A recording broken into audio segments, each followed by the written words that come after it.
Welcome, ladies and gentlemen. Terry's here with us. Terry, I want to ask you a question. We just had a down-to-the-minute vote by the Congress. President signed a law. We didn't go into default. It was tense. The whole nation was waiting. The banks were on edge. And guess what Congress did along with that bill? What would you think in that tense moment when they had to save the country?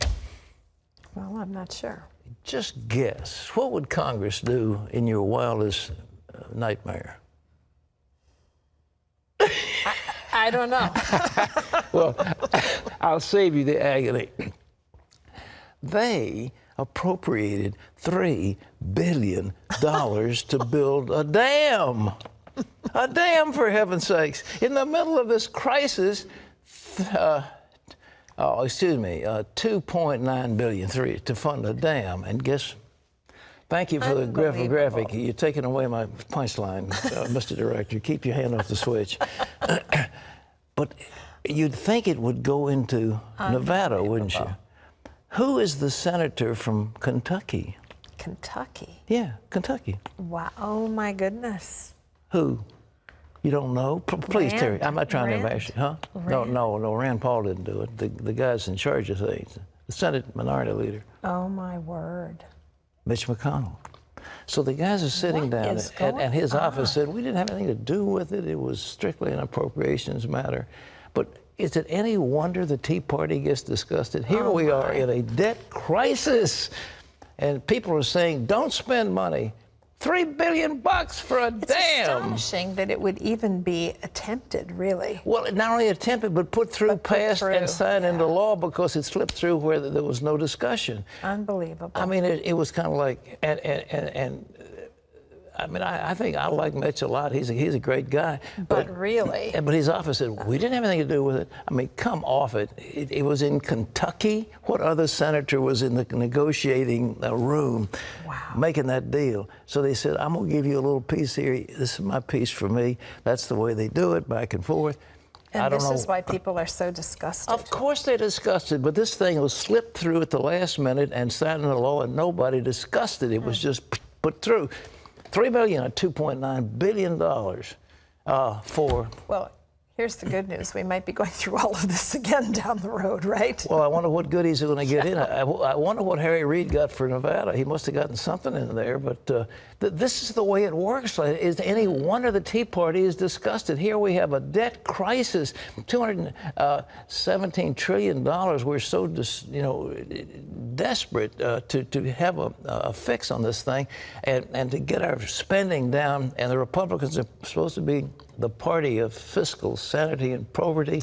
But in the midst of this crisis, they put in money for a dam. Maybe a nice dam. Maybe it'll have a one could only it'll have hope. a lake behind it, and people can ride motorboats and have houseboats and stuff in it. Maybe I don't know. Unbelievable. Maybe they can if fish. They can afford the property tax. Okay, right? well, go ahead. Well, that bill only ends the government shutdown for a few months, if you can believe that. Another political struggle in Washington could be around the corner. We have two reports from CBN News, starting with Charlene Israel. Government workers are back on the job today. A bipartisan bill from the Senate passed both houses, with Speaker Boehner backing down to allow a vote. We fought the good fight. We just didn't win. Just after midnight, President Obama signed the bill into law, ending the government shutdown and averting a U.S. default. We can begin to lift this cloud of uncertainty and unease from our businesses and from the American people. The agreement gives President Obama nearly everything he asked for. It's a clean funding bill that reopens the government until January 15th, increases the debt limit until early February, and preserves Obamacare.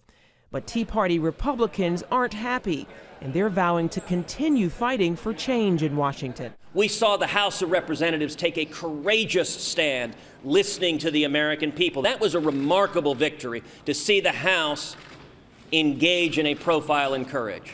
Republicans are likely to get another go.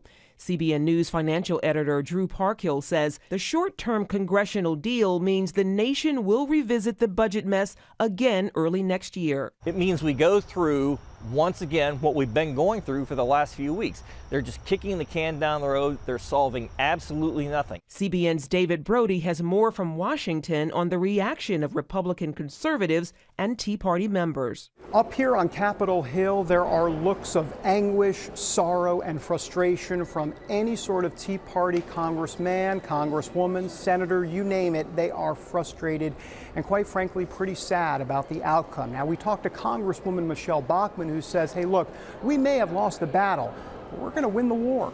Our position is right and will be proved right. President Obama's will lead us into bankruptcy economically, but also a bankruptcy of our liberty. So I think the reasonable position all along has been the very thoughtful, reasoned Republican Tea Party position.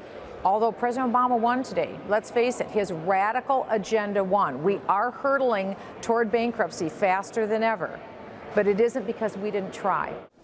You know, as I was talking to Congresswoman Michelle Bachmann, she said, look, I don't blame Speaker Boehner here at all. She understands that he was in a very tough spot. And that seems to be the sentiment of many Tea Party congressmen. But ultimately, at the end of the day, they did not get anything that they wanted. And so where do they go from here? Well, look, there is 1 year between now and the midterm elections in 2014. They are hoping, thinking that Obamacare will start to fail miserably and there'll be a different outcome, therefore, in the midterms in 2014. David Brody, CBN News on Capitol Hill. Thanks, David. I understand that the Speaker got a standing ovation from his caucus. They realized he'd fought for their principles and held on, and so they're behind him, and that's good. And Eric Cantor said we need to be united, and they're going to be united, but, ooh, what a mess. What a mess indeed. Okay, they just opened Obamacare. And, Mr. Director, please don't take away my punchline this time, if you don't mind. Just keep your hand off the switch. Guess what happened and what state there was a great move in Obamacare? What do you mean? I mean, somebody finally signed up. A state signed up? No, a person. A person. Who? One person in the state of Delaware. One person signed up for Obamacare. That's the only one they've had in the entire state. One. And they just did it. One person.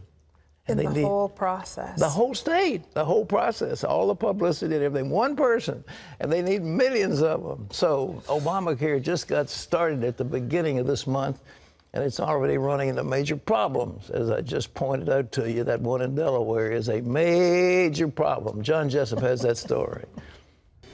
That's right, Pat. The kickoff to Obamacare has been plagued with difficulties. The website for the health exchanges has been extremely slow and loaded with technical glitches. Very few people have been able to sign up. As Pat mentioned, in the state of Delaware, only one person has been able to join Obamacare after 2 weeks. Despite all the technical problems, the sites were expensive to set up. They cost $634 million to create. The original estimate for the cost was $94 million. Nearly 30 million people live in slavery around the world. Many of them are trapped in human sex trafficking, along with forced labor and other deplorable activities. India has the most slaves with an estimated 14 million people. China has nearly 3 million, and Pakistan, 2 million. The findings come from a major study called the Global Slavery Index from the Walk Free Foundation in Australia. Pat, it's amazing to think that there are more people enslaved today than in any time in the world's history. This breaks my heart. Ladies and gentlemen, it breaks my heart. Think if it was your daughter or your son.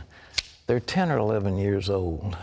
They want to have the same future as anybody else. They want to have hope. They want to have an opportunity to grow up and maybe get married and have a family and, you know, have a job and all that thing, have a house to live in and build a future. All that's taken away from them, and all they've got is unremitting labor. They work from morning till night. If they don't perform, they're beaten. They're kept in squalid conditions. They're near starved. And as far as the women sex trafficked ladies, the women, they have to perform maybe 20, 10, 15 sex acts a night, night after night after night after night. And if they don't perform, they're beaten, starved, chained. We got to do something about this, ladies and gentlemen. We have to lift the bonds of oppression. Read Isaiah 58. It's a mandate we all have. John? Pat, more talks on Iran's nuclear program will take place in a couple of weeks. But Israel is warning the world not to back down from its hardline stance against Tehran. Israeli Prime Minister Benjamin Netanyahu is urging the international community to keep pressing ahead with sanctions and to not stop short of its goal. I think there is a great opportunity to apply continuous pressure and even greater pressure to have Iran dismantle its nuclear weapons capability. I think it would be a grave mistake to ease the sanctions of Iran without getting the full dismantling of Iran's nuclear capability. And I call on the international community to do exactly that.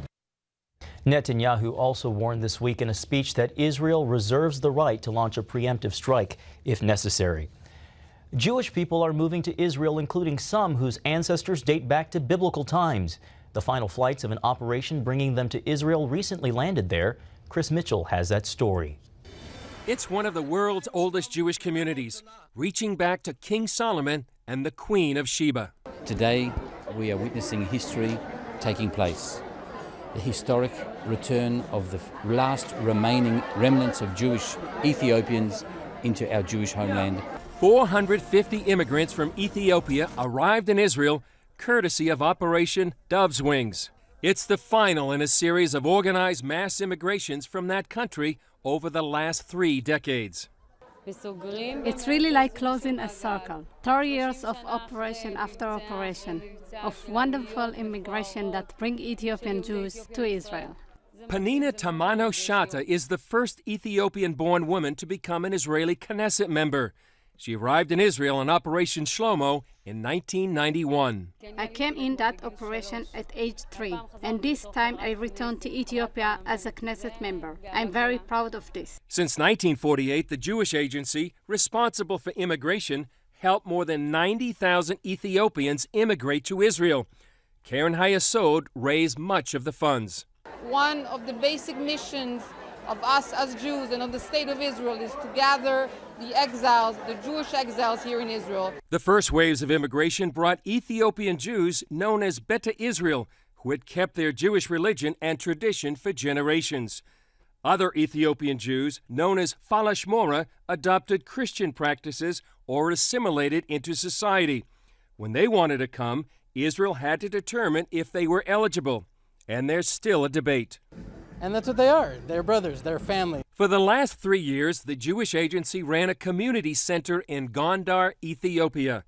It provided social and welfare services, plus educational, language, and Judaism instruction to prepare the returnees for their homecoming. They have a wonderful history, a rich culture, but they grew up in villages. They grew up removed from 20th century Western civilization as we know it. Rabbi Ari Abramowitz says it's like a family reunion. We have Jews that have been separated from each other for 2,000 years. Imagine a family reunion after a 2,000-year summer camp. We come back with all of the different cultures and perspectives and values, and we're in this little land surrounded by enemies that want to wipe us out. Even though this marks the end of mass immigration from Ethiopia, the Jewish agency will still help those eligible to immigrate. And Abramowitz says there's more work to be done. But there's plenty of Jews around the world who we have to still bring back, so there's a lot more work to do. Chris Mitchell, CBN News, Ben Gurion Airport, Tel Aviv, Israel. Foods high in sugar and fat could be as addictive to some people as cocaine is to a drug addict. That's the finding from a study at Connecticut College which used Oreos in a test with lab rats. The study found that foods with high sugar and high fat activated pleasure centers in the brain even more than the equivalents of cocaine or morphine. It isn't clear if the findings would be the same in people, but it could indicate that some people are literally addicted to junk food. And Pat, even though this study focused on Oreos, I understand that this really looks at the effects of sugar on people. John, I hope the Drug Enforcement Administration doesn't get after Oreos. That would be terrible if you criminalized Oreo eating. You know, you're in possession of 100 Oreos, 1 kilo of Oreos. Wouldn't that be terrible? And you were worried about overcrowding in the prisons. That's right. You got busted for having a case of Oreos in the pantry. Oh, my. But what they said is true. I mean, sugar is addictive. like it. I didn't know it was as serious as cocaine, but it's pretty serious. Yeah, that's pretty interesting. Yeah, I am no longer addicted. I just don't have cravings. I doubt we'd find a package of Oreos at your house. You will not find one. If it will be there stale. Having rats eat it. We don't have rats, though. Mice. No, we don't have mice either. Maybe ants. Michigan's ban on gay marriage stays, at least for now. U.S. District Judge Bernard Friedman says he won't rule on whether to overturn the ban.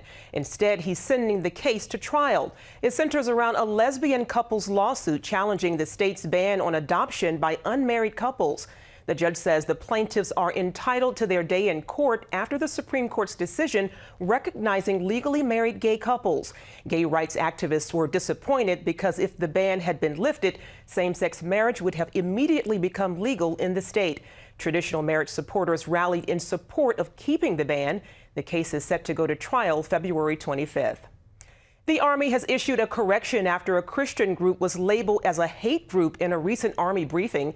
The incident took place at Camp Shelby in Mississippi. The American Family Association was classified as a hate group, along with groups like the KKK and the Black Panthers.